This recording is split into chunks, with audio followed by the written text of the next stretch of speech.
Pour perdre du poids, le mois d'août, le mois de septembre, je trouve que ce sont des bons mois. C'est vraiment une bonne période pour entreprendre une démarche de perte de poids. Je trouve que c'est même pour moi la meilleure période, beaucoup plus que janvier, hein, l'année des bonnes résolutions. Et je vais vous dire un petit peu pourquoi. Moi, je rentre un petit peu plus tôt de mes vacances. Et je me prépare, alors je commence à me préparer physiquement, on va se préparer physiquement, mais je me prépare aussi psychologiquement et je trouve que en rentrant des vacances, je prends toujours un petit peu de temps. Alors vous allez me dire ce que vous en pensez, hein. Est-ce que vous faites ça aussi? En fait, en rentrant des vacances, je prends toujours un petit peu de temps pour m'occuper, vous savez, un petit peu de ma maison. Je range, je mets en peinture, je bricole. Et ça, c'est quelque chose qui est en fait très important pour perdre du poids. J'ai rangé, j'ai fait pas mal de tri, j'ai vidé mon grenier, je vais commencer à vider un petit peu mon garage, je jette tout ce qui sert à rien, ou je vends, ou je donne, bien sûr. Mais en fait, je fais du tri. Je commence à faire du tri. Je remets un petit peu en peinture. Là, j'ai mis en peinture ma petite cabane. Je vous montrerai la peinture. Je trouvais une couleur assez sympa. Donc, j'ai une petite cabane de jardin derrière. Et puis, je l'ai repeinte. J'ai repeint également. J'ai un petit salon de jardin en bois que je devais repeindre parce qu'avec le temps, le bois s'est un petit peu abîmé. Donc, je l'ai repeint également. J'ai fait du tri, j'ai rangé tout le grenier, j'ai jeté plein de trucs qui servaient à rien. J'ai commencé à mettre en vente aussi pas mal de petites choses aussi dont je ne me servais plus. Et ça, alors deux choses. D'abord, je fais du tri. Le fait de faire le tri un petit peu dans sa maison, ça va faire aussi le tri dans votre tête. En fait, vous ne pouvez pas, le corps, il a besoin forcément de mettre certaines choses en place au niveau de la nutrition et puis au niveau de la partie sportive, mais pas que. Vous devez aussi préparer votre mental. Votre mental, il doit être un petit peu libre.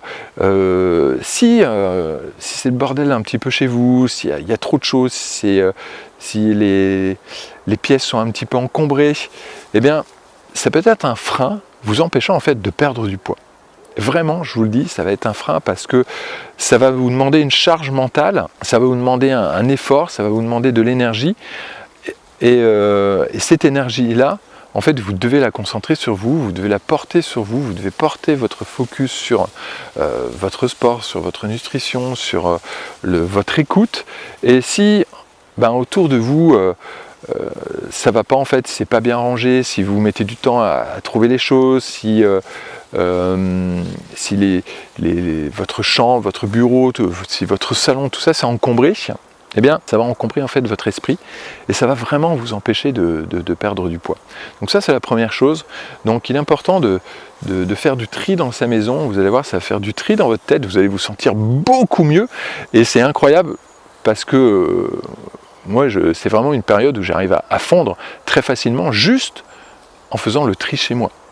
Donc je fais le tri chez moi, je me sens beaucoup mieux et incroyablement mon corps y suit en fait, tout simplement.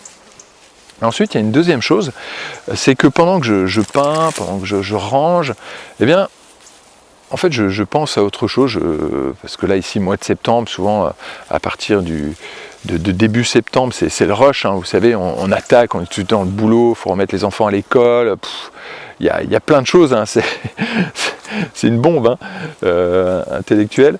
Et là, ici, du coup, ça me permet de penser à autre chose, d'avoir l'esprit, vous savez, qui divague un petit peu. Et ça, c'est incroyable parce que je trouve que je n'ai pas la réponse, mais ça me permet également de perdre encore plus de poids. Le fait de faire ce vide un petit peu dans ma tête, de penser à autre chose, de divaguer. Et ça, c'est ce que je vais vous conseiller également de faire dans l'année, d'essayer d'avoir vraiment des pauses au niveau de votre esprit. On est dans une société, je trouve, on n'arrive pas à faire des pauses. Dès qu'on a un peu de temps libre, tout de suite on prend son téléphone et puis on scrolle, on est en train de scroller sur TikTok. On n'arrive pas à ne rien faire. C'est dingue, hein, on n'arrive pas à ne rien faire, à s'ennuyer, en fait. Alors, déjà chez les enfants, c'est difficile, puis nous, peut-être en tant qu'adultes, en fait, on n'arrive pas non plus à le faire. Alors que, en fait, c'est quelque chose de très important. C'est ce que j'appelle, pour moi, c'est ce que j'appelle méditer. Il y a plein de façons de méditer, mais pour moi, en fait, ne rien faire, peindre, c'est une façon de méditer parce qu'en fait, vous savez, l'esprit il divague et il est en train de faire du tri en fait dans le cerveau est en train de faire du tri, il est en train de stocker, de bien ranger, alors vous allez penser à plein de choses, vous allez voir que souvent c'est comme ça, moi je sais que quand l'esprit divague, c'est comme ça que j'ai toujours plein d'idées, j'ai toujours un petit papier en poche avec un petit crayon, et puis j'ai toujours plein d'idées, c'est comme la course à pied. Pour moi, la course à pied, quand je fais du cardio, c'est incroyable. En fait, je rentre, j'ai toujours plein d'idées après la course à pied. Ben, le fait de peindre, le fait de ranger, le fait de trier des choses, eh bien, c'est pareil. J'ai l'esprit qui divague, ça me permet de structurer tout simplement les choses, de penser en fait à ce que je vais faire par la suite. Et ça, je trouve que ça me permet en fait de libérer, d'avoir de l'espace dans le cerveau, on va dire ça, de faire du tri, d'avoir des idées, de me structurer, de me préparer. Donc ça, c'est la deuxième chose. Et ensuite, j'organise aussi un petit peu ma maison en fonction de mon plan. Vous pouvez le faire aussi, c'est-à-dire que vous allez préparer en fait votre maison à bien vivre, et il faut aussi préparer votre corps. Préparer votre corps, c'est avoir un plan et structurer la maison pour que ce soit facile pour vous de s'entraîner. Vous le savez, pour moi, les choses que l'on met en place, tout doit être facile, ça doit être confortable, ça doit être quelque chose qui doit être confortable. L'entraînement, c'est pareil.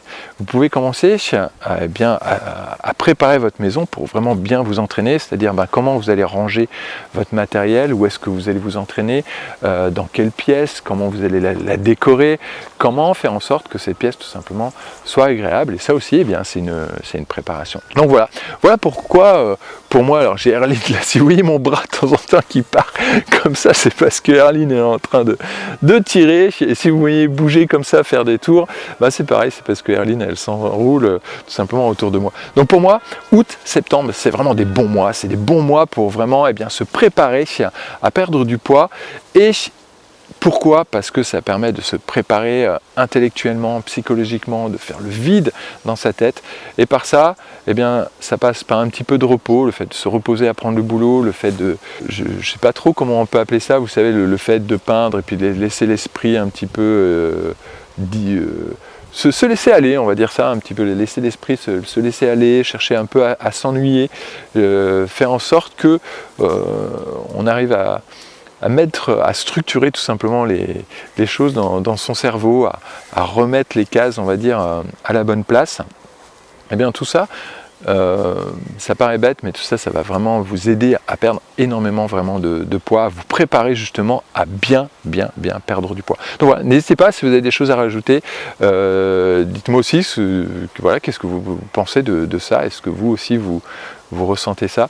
Est-ce que pour vous aussi c'est le bon moment pour faire le tri? Alors moi je sais que quand j'aime bien rentrer de vacances, je fais toujours ça, chaque année c'est toujours pareil, je rentre, je fais du tri, je fais du bricolage, je peins. Est-ce que vous aussi vous faites ça, ou alors est-ce que vous préférez en fait rentrer puis de vacances et attaquer tout de suite vraiment le travail? Voilà, n'hésitez pas, j'ai hâte d'avoir votre retour là-dessus. Si vous avez des questions, surtout n'hésitez pas, puis moi je vous dis à bientôt dans une prochaine vidéo. Ciao ciao.